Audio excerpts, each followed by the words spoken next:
Hi, this is the bad boy, Joey Janela, and you're listening to the Going in Raw podcast. Joey Janela always goes in. This is the American Nightmare, Cody Rhodes, and you are listening to Going in Raw. Hey everyone, Kenny Omega here. In case you didn't know, we have an awesome kick-butt show called Steve and Larson's Going in Raw, and they're going to be supporting AEW every week amongst many other things. Goodbye and smooch. Good night. Bye-bye. Hey, friendo, Steve here. And Lars. And welcome back to Going in Raw, the only pro wrestling podcast you need to be listening to right here, youtube.com/Steve and Larson. Available wherever podcasts can be found. And, of course, taped live at the Twitch, twitch.tv/Steve and Larson. Fyter Fest Night 1 is in the books. A wildly fun night there in, where were they tonight? They're in Texas somewhere, right? Cedar Park, Texas, I believe, just north of Texas. Austin, they were saying. Ah, okay, Austin. Yeah, I thought it was a wildly fun. Oh, yeah. I don't really know what's going to be on the thumbnail. What do you think is the coolest thing to come out of tonight, dude? I mean, there's a lot that happened.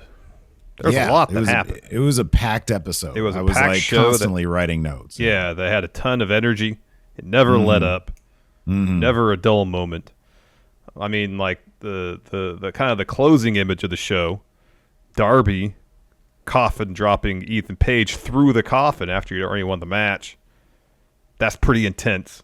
In terms of story development, I guess it's probably the developments as far as Hangman and Kenny. Yeah, we got the stipulation finally. Where Page challenged Kenny to a title match. Finally, he reached that point. He came to that point. And Kenny, of course, not really that eager to give him the match. Instead, we're going to get a 5-on-5 elimination tag match, you would guess, at Fight for the Fallen between the Elite and then Page and 4 members of the Dark Order. That's going to be great, with the stipulation being if Page and the Dark Order win, then Page gets a shot at Kenny. 2 members of the Dark Order gets a chance at the tag titles, but if they lose, they forego any title opportunity. Yeah. Which is not going to happen. Like, they're totally going to get this, and the Dark Order is totally going to win those tag titles, and it's going to be a big moment. Yeah, I thought it was spectacular. It was a really great way to build it. They did a really good job with all that. Hangman Page basically declaring that he is the Dark Order, that he is part of the Dark Order, and they're with him and he's with them, and saying we don't back down from a fight. The Dark Order doesn't back down. I thought that was a great moment. The crowd was absolutely, man, I know this thing isn't over yet, but for right now, anyways, it is nice to have crowds back. It really is. They add so much. They do. It's great when you have a show that's booked like this, which is fast paced and has a ton of energy inherently. Yeah. And there's a give and take between like the show and the crowd, where the crowd will pump energy into the show, and the show will pump energy out into the crowd, and it's like this symbiotic relationship going on here for the course of the 2 hours. That when it's booked right and the crowd's really into it, like it just doesn't let up. It just doesn't let up. And, you go to an episode of Raw or something live, and it could be a fun show, but there's always a segment or two that just overstay their welcome, or just the pace of the show isn't what it needs to keep the crowd engaged for the whole 3 hours. And you just don't you don't get that very often. Part of that, I know, is just crowds are back. Everybody's super excited to be back at live events. And I'm sure the wrestlers are really excited to be back in front of crowds. But, I mean, I can't think, in terms of just the pacing of the show, a more well-paced 2 hours of wrestling. I can't think of one. It's like top to bottom. It never let up. It's never boring. It's great. It's tons of fun. It's really good stuff. Really good stuff, yeah. It's kicked off with an IWGP US title match. Mox versus Karl Anderson. Machine Gun Karl Anderson. And we were all reminded what a terrific wrestler Karl Anderson actually is. This is great. I appreciate that Kingston immediately took a lead pipe to Gallows. Gallows kind of shrugged it off for the most part. Yeah.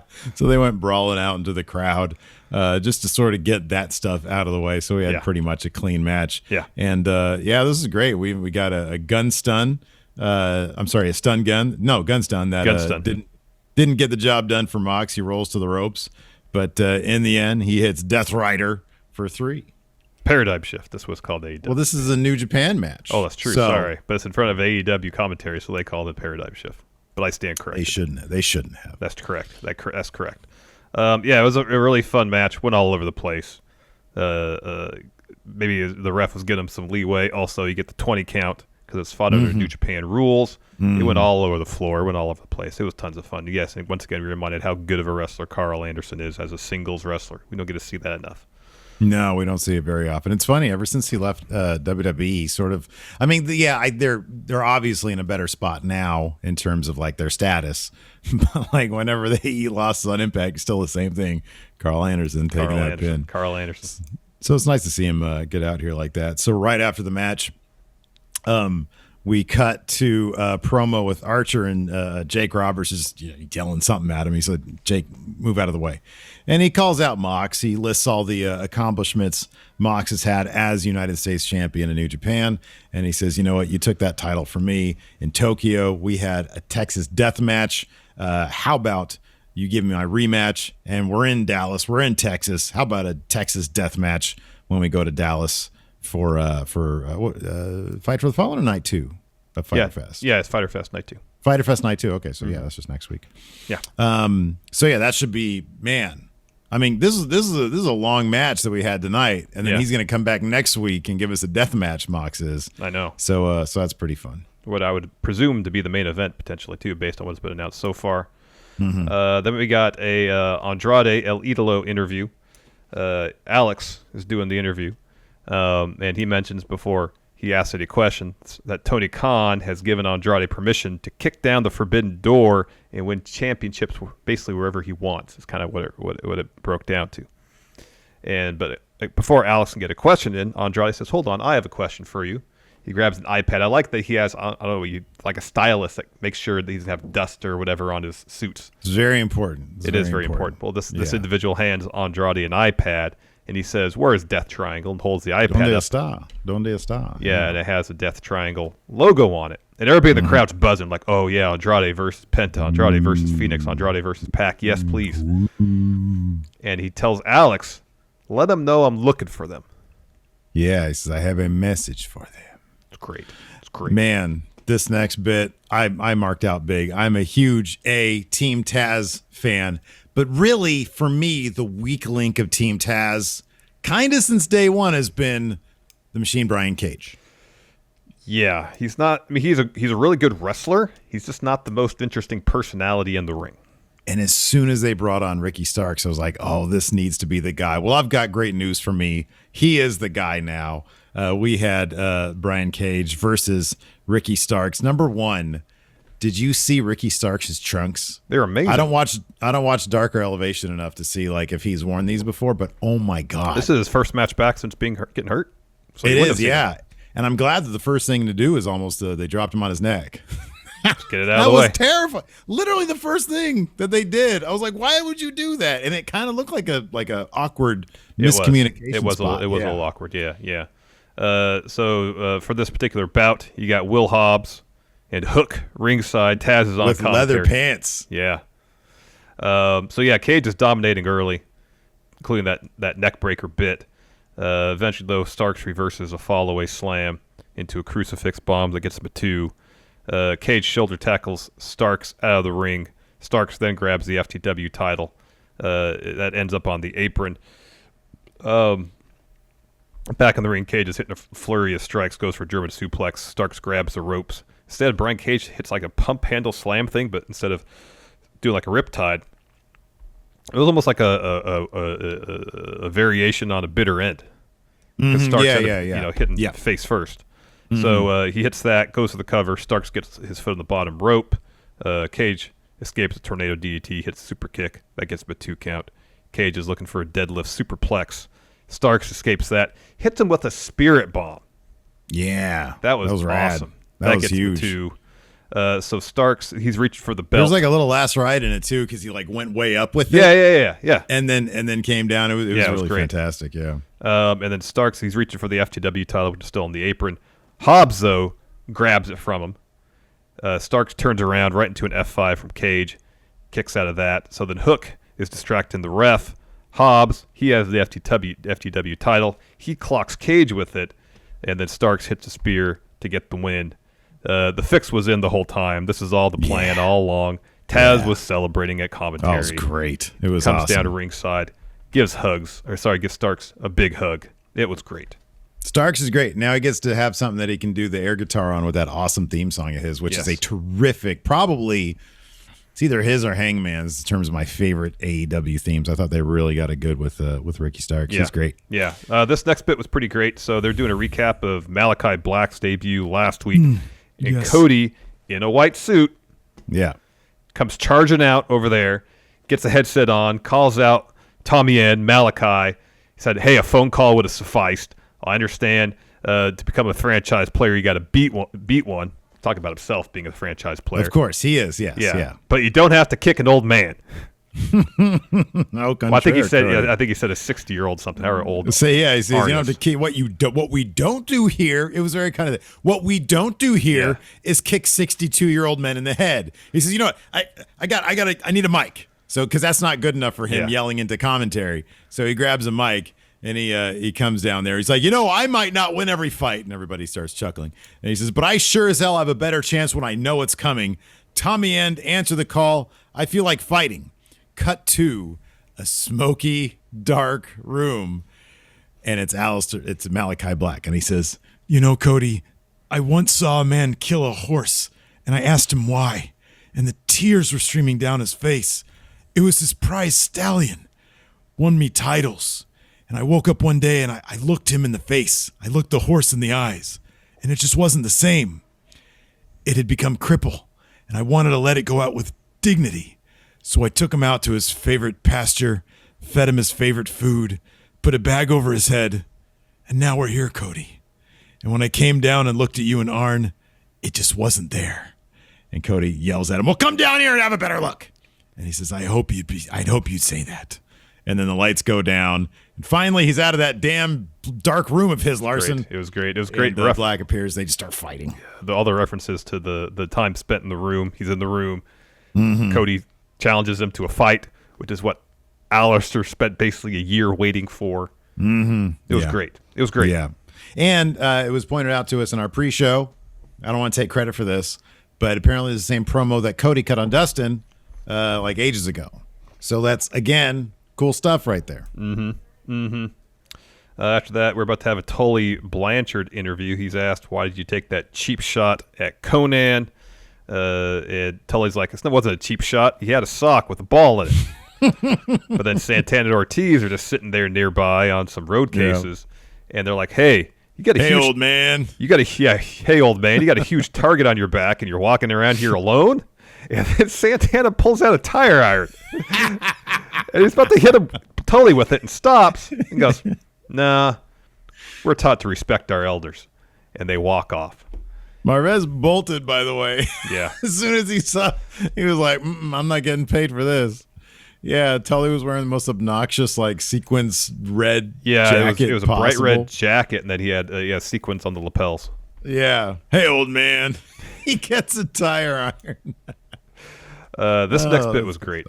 So Hangman comes out for an interview. He says, this day one, I wanted to be AEW champion. I came so close. I could smell it. But then I failed. And I tried to run from it and hide from it.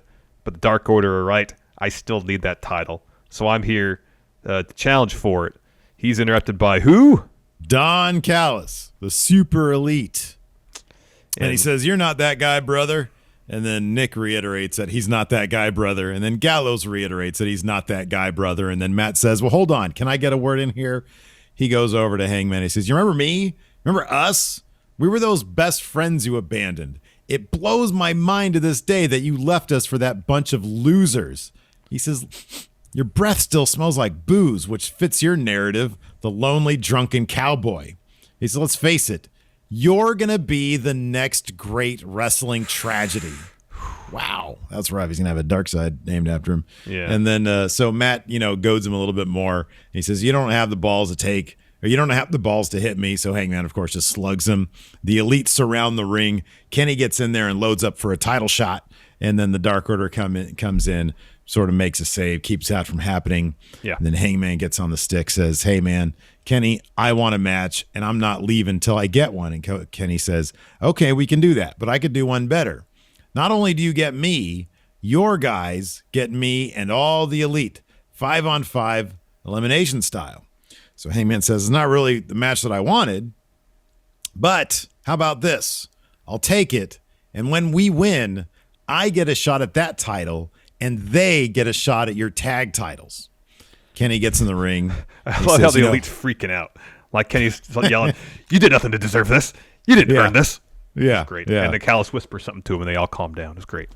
Yeah, so he gets in there. He's like, you make a lot of demands for a guy not in power, but we get nothing in exchange in this deal. So I got a suggestion. After we beat your guys, not only do your guys lose their shot at the tag titles, you lose your shot at my title. I'm asking you to walk away, Adam. He says, you can go back to Ma and Pa and tell them about all your accomplishments here in AEW. He says, they say you miss 100% of the shots you don't take, but you don't fail either. And isn't that what you're afraid of? You're just afraid to fail in front of all these people. And the crowd, of course, at that point, is like fever pitch. They're chanting cowboy shit. And he says, yeah, I'm going to take extra measure of pleasure when the cowboy shit chant gives way to belt collector. But he says it in the most awkward way. Yeah, belt collector. Yeah, it was great. And then he says, and then cool Hangman says, the Dark Order does not back down from a fight, so you're on. Yep. It's a really nice moment. Lovely moment. It was a nice moment. Let's take a quick break here to get a word in for the sponsor of today's show, Liquid Death. So, Steve, I know I've already told this story several times this week, but I love it. It's 100% true. This is a true story. I never get tired hearing this story, so please tell me again. True story. So, I rolled up to the fair a few weeks back with 16.9 ounces of ice cold Liquid Death in my hand. And then some dude working at the fair stopped me and said, "Sorry, sir, you can't have that beer here." And then, of course, you destroyed him with a clothesline from hell, right? No, I just showed him the can, this awesome-looking tall boy can, and he looked at it and he said, Liquid Death. All right, carry on. Enjoy your day, sir. And then you dropped that jabroni with a gun stun, right? No, but the water within this can of Liquid Death brutally murdered my thirst that day, hence the name on the can there. You know, and it's great it's in a can because unlike plastic bottles, which mostly end up in a landfill, aluminum cans are infinitely recyclable. See here, Steve, plastic bottles are a money loser for recycling centers, but aluminum cans actually make them some money. Oh, that's a winner in my eyes. Also, Liquid Death donates 10% of their profits from every can sold to help bring death upon plastic pollution. So if you want to kill off your thirst and trick those fair workers into thinking that you're drinking a beer, go to liquiddeath.com/GIR to get a free set of cozies with your first order of any case of water. Or grab some at your neighborhood Whole Foods or 7-Eleven. So next we got a Chris Jericho interview backstage. Pretty much says, talking about the labors of Jericho. He doesn't care who MJF puts in front of him. He'll walk through fire to get to MJF, to beat him, to ruin his life like he tried to ruin his at Blood and Guts. And then Shawn Spears busts in and jabs Jericho right in the throat with the That looked chair. so vicious. Yeah. They did that. They coordinated that really well Perfectly. because holy crap. That looked legit. So MJF follows and lets him know that his first labor will be against Spears, but the stipulation for this particular bout is that Spears, of course, could use his chair, whereas Jericho cannot. And then MJF kind of pins Jericho down, and Spears hits him with the chair on his bad arm. Mm-hmm. After that, we had a couple of old timers. Matt Hardy from Hardy Family Offices and Christian Cage. From Christian Cage. Man, this was a fun match. I like this. It was a good match. These guys are super old. Lots of mileage on their wheels. Yeah. On their tires. But it was creative. That spot on the ring steps looked like it sucked. That looked like it sucked bad. Yeah. It looked like he legitimately was out from that. Draping DDT onto the ring steps from the bottom rope. Ow. Yeah, that was pretty rough. But yeah, at one point Cage goes for the kill switch. Hardy hits a low blow. Twist of Fate only gets 2. Bullshit. On the outside, Hardy applies his what is it? The leech something? The leech. Yeah. Yeah, the leech. And then he lets go so that he can try to get a count out victory.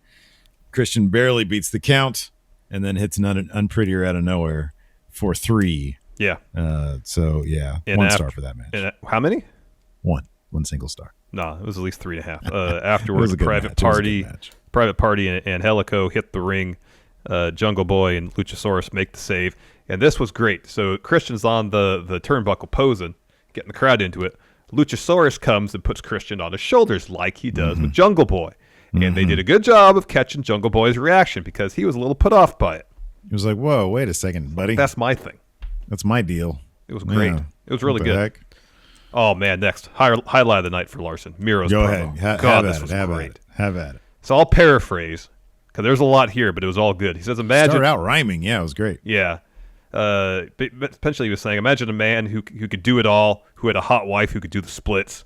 He says there was once a man who was rich who had a hot wife who could do the splits. Oh, okay, there it was. But he was lost, and then a voice from above came in saying, "You must forgive yourself."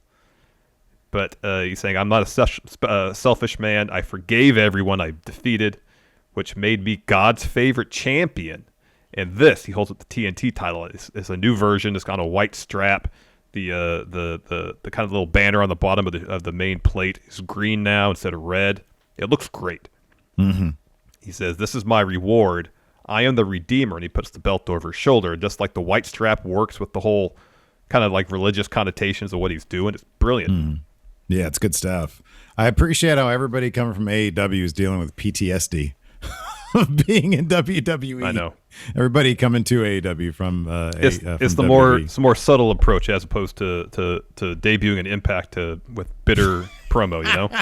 Yeah, just give somebody a microphone and have them run down their time. Like Mr. Anderson shows up and he's like, "They didn't like when I was chewing bubblegum." This is a bit more clever than that. He just ignores the all the talk about him hurting people, huh? Yeah, he just complained about them Triple H not liking that he chewed bubblegum while he was doing his promos, and he was chewing gum while he was doing the promo, and guess what? It was distracting. Yeah, no, they're a bit more creative with things here in AEW, Yes. and I definitely appreciate it definitely that. works out. It definitely works out. Mm-hmm. After that, we had a Britt Baker interview. She's asked about her well-being. Says, "Don't worry about that. I've dealt with tables and ladders and chairs and thumbtacks. That stopped. The bleeding stopped and those wounds healed. And I came out the baddest bitch on the block." He says, "Yeah, Nyla's beaten me several times. She's at the top of the food chain, but I am off the menu. I'm in a league of my own." Says, "I know Vicky is listening. She has a last name that'll keep her relevant in wrestling. But Nyla, not so much. She needs this title to stay relevant. Belt's not going anywhere." Britt says she's the hottest thing in pro wrestling, but even without this title, she's still Britt Baker, DMD. And then they pulled a Maple Leaf muscle with this. Honestly, at that point, Nyla and Vicky should have insisted that the camera not show them, because this was a cry face level promo. And like they talked at, Vicky just screamed afterwards and Nyla tried to say something, but like the whole crowd was just like, wow, you can't come back from that. Just show up when you have the fight, and that's all you can do, because that was brutal. Yeah. That was awesome. Yeah, it was great. It was great. It was After really that, great. we had a Mox promo where he responds to Archer. He says basically, you don't beat Archer, you survive Archer. And he says, this guy's never going to stop coming after me, and he accepts the death match proposal. Mm-hmm. And then we get Wheeler Yuta versus Sammy Guevara. Mm-hmm. Blade and the Bunny are sitting in the crowd. They're saying that Wheeler is a bit of a protege of Chuck Taylor and Trent, maybe Orange too. And so they were joining him ringside. Pretty quick match. Wheeler got some offense in, but by and large, Sammy dominated. Hits a springboard cutter, followed with the GTH for the win. Mm-hmm. Sammy, I feel like, is operating on a whole... Like, I know his thing for the longest time, so back when we saw him in PWG, was I'm the greatest of all time. But part of the issue with that approach was that you could tell that he didn't believe it. Yeah, because, he was like, oh, I guess I'll say this because it sounds like something I should say. But it's like, bro, you've been around for like, what? A handful of years, I know. And while I won't say he's the greatest of all time, far from it, he's approaching his in-ring work with a whole new level of confidence. You could totally tell. Totally tell the way he carries himself. Yeah. Yeah. To see his growth even from like the first match in Dynamite history against Cody, where it still kind of seemed like there's a level of hesitation about how to approach his work, but that's gone. Like he's just confident. I don't know the exact math on it in terms of ages or numbers of years in the business, but it's crazy that when we saw him in PWG, he was like in Wheeler Yuta's position. I know. Being courted by a bunch of companies probably, or on the verge of doing that, and then AEW comes along and he found his spot. Yeah. So yeah, it's kind of crazy how quickly he's come along, but not surprising. He's always been really good. Yeah. After that, we had a QT Marshall interview with Tony. This was actually pretty funny. Yeah, he was just sort of a dick to Tony, and he poured protein shake on him. He was like, "What are you gonna do? Hit me?" And then Tony's like, "Well, clearly not." He had some line about because like Tony's asked him about the strap match last week, and yeah, he was giving Tony crap about it. And he's like, "What? Am I buried by the golden shovel of Cody Holes?" Cody Holes, yeah, that's so bad. Oh man! After that, we had Penelope Ford versus the returning Yuka Sakazaki, and this is they gave this a lot of time. It was a really good match. Yuka got the win with a magical girl splash. Didn't intend to rhyme that, but I did. Yeah, it was really good. It was really good. I wish they had went to a full commercial break during this match because it was really solid. Yeah, it was really solid. They announced the matches for next week. Fyter Fest Night 2. We get Britt versus Nyla. Maybe that should probably main event for the women's title. Chris Jericho versus Shawn Spears. The first labor of Jericho.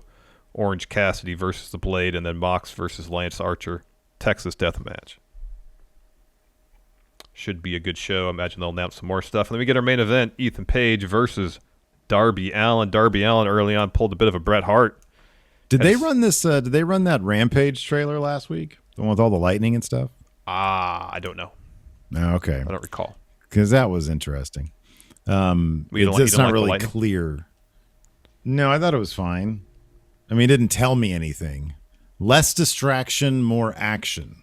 Well, I think the idea is that it's just like visually interesting, so it captures your interest. So you sit through the whole thing, and at the end is the information you really need when it's debuting. Are they gonna? Well, the tagline was less distraction, more act. That's not me saying that. That's the tagline they were using for Rampage. Yeah. Friday nights, less distraction, more action. Maybe because it's Friday, you don't have work the next day. Less distraction. Maybe it's wrestling just an hour fans of are not wrestling, doing anything else. No talking, just an hour. Well, I mean, there's SmackDown, but yeah. More distraction because it's against SmackDown. Yeah. I'm curious, like what it's going to be. Just an hour of just more. Is it going to be like it's on TV, so it's not going to be like dark. No, I just wonder if it's going to be. If it's, no. I don't think so. Something tells me. If the idea is, I don't know. I mean, the only interpretation I could think of for less distraction, more action would just be like it's going to be really in ring focused. Less commercials. Yeah, no commercials. Commercial free for an hour. Who knows? Commercial free for an hour. Like every episode has its own sponsor. Maybe. Maybe. Let's talk about that. Cracker Barrel. Yeah, I don't know. So anyways, this main event. Oh, wow. So as mentioned, Darby pulls a bit of a Bret Hart. Comes to the ring with a steel plate, not on his chest, on his back. And then pretty much immediately hits springboard coffin drop on Ethan Page. Page rolls to the floor. Darby just destroys him with a suicide dive. He goes to open the coffin. Scorpio Sky is inside. He flings Darby basically over the ring steps. Sting saunters down, ambulates down. I really hope that like whatever Scorpio Sky does backstage, he goes to catering. He's like, oh man, looks like they got some of that prime rib there. And then Sting comes out over there. It's Sting! Throws him over the catering table. So you really need to use the bathroom right now. And Sting comes out of the toilet, or out of the bathroom rather. Yeah. Or the toilet, fine too. So that's fine too. So they start fighting. They go up through the crowd. Sting's looking for a stinger splash. Scorpio Sky evades that. Sky climbs on. It looked like the boards for, I don't know if it's a hockey arena, but it looked like there's boards there. Climbs on top of that. Sting trips him up, so Sky gets crotched over the boards. That looked rough. Yeah, because he just lands right in his front area. Yeah, and it looked like a really sturdy, well-built, not very well padded no padding board. Oh.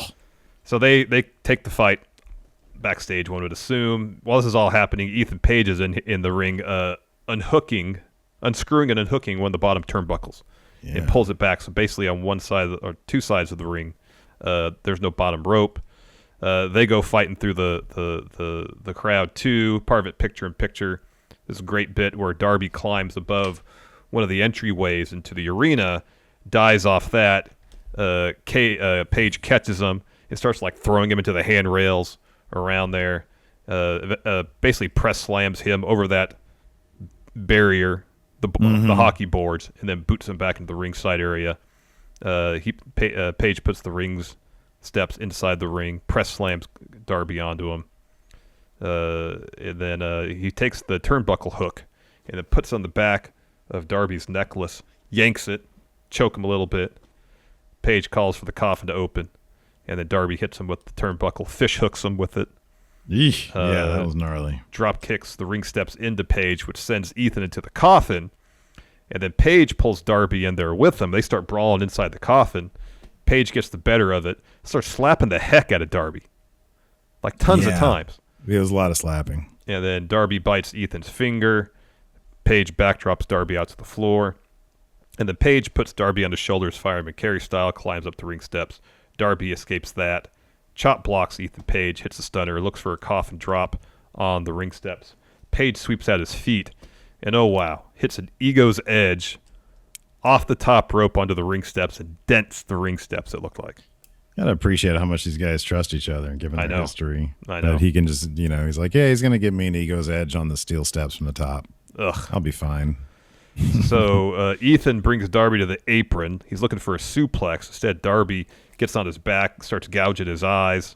And then Darby grabs his skateboard, climbs to the top rope, jumps off with his skateboard, under him, under his feet, lands skateboard first onto Paige's back. Paige tumbles into the coffin. Darby closes lid, get the win. He takes like 30 seconds to celebrate.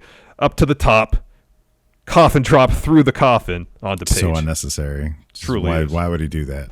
Stop doing. Well, I mean, the whole idea was not only that they were Ethan Page. He's in there. I hope one of those refs was like, "Okay, now brace yourself." I know. Because he Close came your in eyes. hot. I know. Oh, I know. I mean, the point of this match wasn't so much to win. They wanted to end their respective careers. So it's one thing to get the win, but if you really want to stick it to Ethan Page,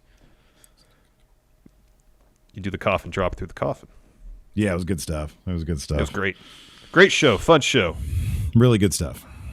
All right, let's go ahead and answer some questions. I've got a thread on the Patreon. You can ask your questions here at Going In Raw.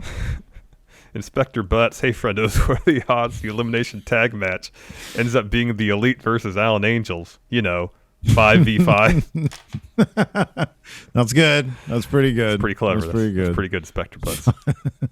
Thank you, Inspector Butts. You'd think with a name like Inspector Butts, he wouldn't be that clever, but he actually is that clever. Let's see here.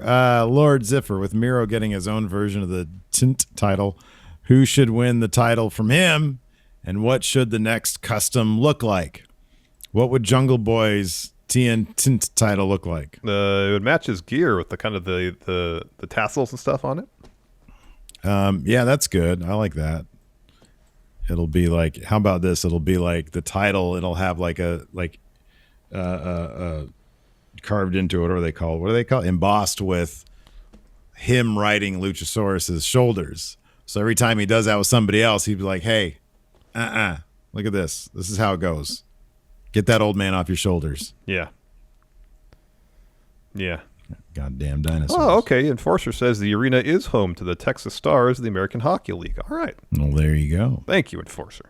Thank you, Enforcer. We'll see you tomorrow night on Impact. Yeah. And I'm sure Enforcer, he did put down the horse tonight. That was referenced. Well, 2 horses probably, because Hangman probably had his theme play as well. Mm-hmm. Mm-hmm. Yeah. Mm-hmm. There's a ton of horses in that Hangman drawn. Gregory Fayella. Who should throw water on Tony during an interview next? Well, this was like protein shake. Yeah, it was like a protein shake that Aaron Solo was drinking from. Yeah. Yeah. So I would say it should be Miro. It would be holy water. Good. You like that? That's good. Jorge D, after kicking Cage to the curb, Team Taz is holding open tryouts at an Olive Garden because, like Team Taz, when you're there, you're family. Going in Raw goes to tryouts, and Taz has only one question. What do you bring to Team Taz? How does Going in Raw respond? Oh, man. So almost 196,000 YouTube subscribers. That's what I would say. That's good. I don't want to speak for you, but one thing you're actually really good at is your organizational skills when it comes to our business. Like one thing that Team Taz desperately needs is somebody who can give them like a project manager. Okay. Yeah, I could do that. That's what they need. I'll be the assistant director of Team Taz. I can be their merch guy because I've got the cool design skills. I'd be like, have you seen this Moth Club shirt? It's great. How about we do Taz Club? How about we do Taz Club? And then Hobbs is like, what? And I'm like, whoa, how about this? Hobbs Club, Starks Club, Hook Club, which is, by the way, going to be the bestseller. Yeah. And then, of course, Taz Club. Yeah, totally. It's good. Shane's birthday tweet: if wins get you title shots in kayfabe, why wouldn't a wrestler just stay on Dark and rack up wins against local talent and then go to Dynamite and demand a title shot? That's basically what Britt Baker did. Yeah, but okay, here's the catch. You're absolutely right. And a couple so Varsity Blondes did the same thing. But the problem is because they're all crap on Dark and Elevation, once you get to Dynamite, you're not dealing with crap anymore. So you're going to be sent right. You're going to get one of those matches that's on TV the week before the real title match that everybody wants to see. Yeah. So you can do that, but you're risking like just losing, and then you go back to the back. It's like the college football playoff. Strength of schedule.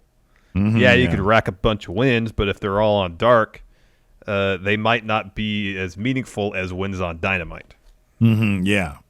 Yeah, as a team, you're fooling yourself. I should say Britt Baker did that while also poking fun at that idea. Correct. Yeah, and then somebody else recently did that too. They said Karl Anderson was 7-1 in AEW tonight. What? Unless I misheard things. Oh, man, that's crazy. He's wrestling all the time on Elevation and Dark, I guess. That's weird. That's weird. This is weird. Oh yeah, he's not. I mean, he's vying for a championship that he's not signed to. So far, everybody that Mox has fought has been a New Japan guy. Yeah. For the U.S. title. Yeah. New Japan really wants to work with Gallows and Anderson. Yeah, they're going to be in that tag team turbulence thing. The Good Brothers are.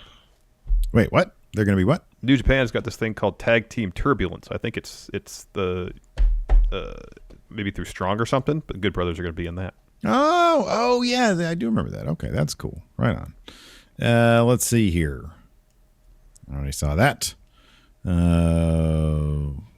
JTV says, which AEW theme song do you think would suit you best if you're an AEW wrestler? So perhaps you go to AEW and they like you so much that they're like, hey, choose one of our theme songs and we'll gladly, give it to you, and then we'll replace that dude's with, with whatever he wants. Or is the question, what song would they license for you? It says, what AEW theme song do you think would suit you best? So I'm just gonna go stick with AEW original theme songs. Sounds good. If it's both of us, give us the Best Friends old theme. Oh, there you go. Yeah, they're not even using it. That was a good theme. I like that theme. Yeah. And the Tron was great. That's good. Best Friendos. There you go. We could just modify. Yeah. Totally. Best Friendos. But then we'll mod the Tron to make it like, I don't know, more us. Yeah. Shots from old 10 for the win intros. Gareth, which members from Dark Order should be in the 5-on-5 elimination match with Paige? So it's got to be, assuming Silver's healthy, it's got to be Silver. Yeah. Silver and Reynolds. Because they're, it's probably going to be Silver, Reynolds, and it's probably going to be Stu and Uno. They're making a mistake if they're not putting 10 in there. Could be 10. Should be Stu and 10. But you're probably right. It's might be Stu and Uno. It should be Stu and Colt. I don't know who it should be.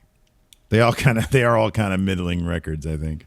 Well, I mean, they could potentially do something interesting if it's Grayson and Uno and then Silver and Reynolds, because they're both tag teams. Yeah. And if they win and get a title shot, maybe they have to do something to try to figure out who gets the title opportunity. Yeah. Yeah, that could be, because it wasn't explicitly said it was Silver and Reynolds, huh? That's got to be the team, though. That's got to be the team. People love them. Yeah. Let's see here. Jay Singh, will it ever reach a point where EVP/promoters being an essential part of the actual in-ring work becomes detrimental to the product? Yes, it's been WWE's problem for many, many years now. Yeah. Or it was for a long stretch of time anyways. But he's speaking about AEW, says, could it ever reach Triple H Reign of Terror levels? It's possible. I mean, 10 years from now, sure, it's possible. I mean, people can get their priorities out of whack and lose touch. We've seen it happen before. I think the difference is that, by all accounts, Tony Khan is the one calling the shots in the end. And assuming that Tony Khan doesn't, get like blinders on or have tunnel vision for something and kind of, say Cody is, just using Cody as an example because he seems like he's on his own island. If Tony Khan is just so focused on a bunch of other stuff and it's like, all right, Cody, it's fine, just do what you want to do, which I don't get the gist that he's doing. That I guess is possible. It's possible, but what we've seen so far, not anytime soon, I would think. The thing is going to be if the Super Elite, if the EVP's there, if the Young Bucks and Kenny, because we do know the Young Bucks are a big draw.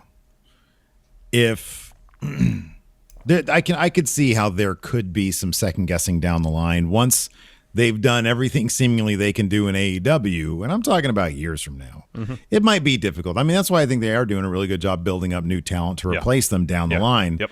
But yeah, there's always that sort of level of, second guessing. I mean, we kind of saw it in their first year, when they sort of turned that corner around the new year when it was like, hey, we really need to start like booking ourselves stronger, because it's what people are coming to see. They're coming to see all elite wrestling. Mm-hmm. But yeah, I don't know.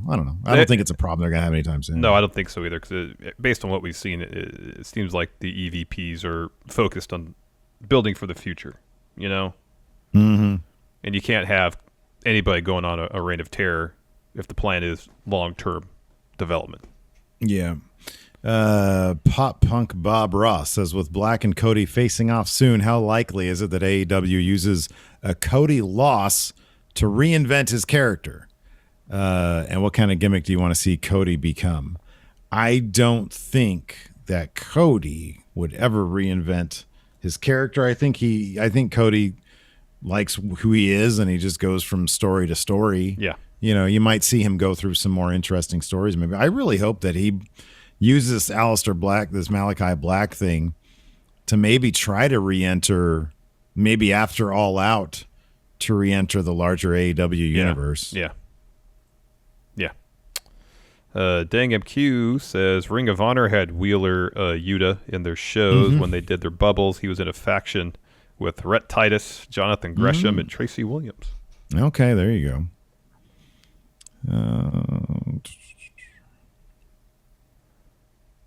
Anthony R says, if Malakai Black was to get a manager, which wrestling legend would you like to pair him up with? God damn it, man.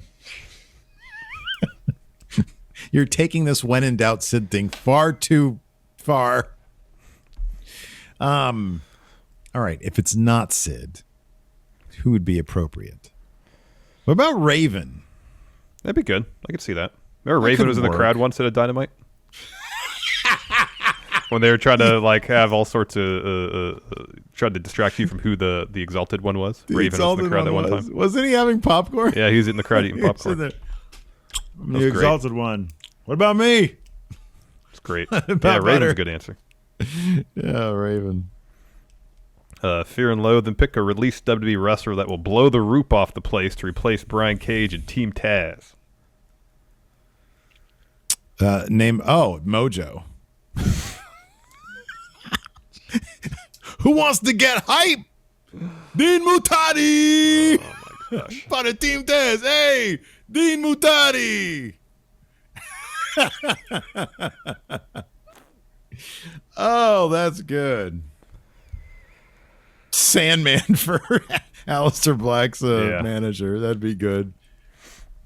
Dr. Lipkin, assuming Dark Order wins the 5v5, Dark Order should have a 4-way tag team match to see who gets the shot at the titles. Stu and Uno versus Silver Reynolds versus Colt and 5 versus 10 and -1. They should do like what they do with the BTE title, right? Like they should have like a like mini golf or something like that. like beer pong or something. You know?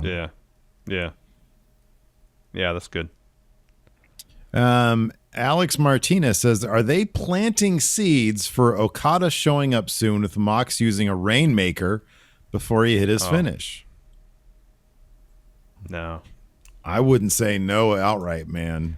Well, they hide all sorts of crazy details. I'm saying AEW. no in the immediate future. Oh, immediate future? Things aren't like there's still massive travel issues with Japan. They're still having a lot of problems. I think. I don't know. They are. They're not letting fans people attend the Olympics. That Japan, you know? That's yeah. And I don't know for sure, but there still might be travel restrictions going back to Japan. I don't know if if Okada came over here, went back to Japan, if he'd have to quarantine for 2 weeks. I would think that'd be the thing, probably. Yeah. Although, Vash says Yuka just came over, so. But there's also, I don't know how long she's staying. Exactly, she's going to be. So I think they announced that she was going to be on excursion over. Yeah, they did. AEW. They did. Yeah, you're right. I would guess that means she's going to be here for a while. Yeah, Okada would not be here for very long if that was the case. No. Yeah.